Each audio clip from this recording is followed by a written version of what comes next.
I come from southwest of Germany. My name is Fluorabrunger. I have been working with ceramics all my adult life. I'm part of AIC. It's honorable. I'm proud of that. This is also the reason why I was invited here. When I came, I know a lot about stoneware, but I don't know a lot about porcelain.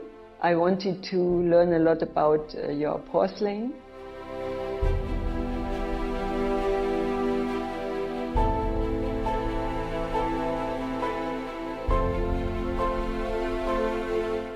I see all over Europe that there was a huge influence of Chinese porcelain. Everyone wanted to have especially this wonderful white and translucent and blue painted material.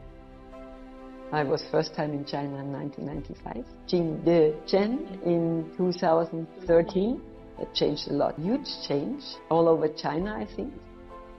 Now I have been here for 2 months. I learned a lot about porcelain. So interesting for me. So I'm very happy to be here. Also in future, it should be more known in Germany.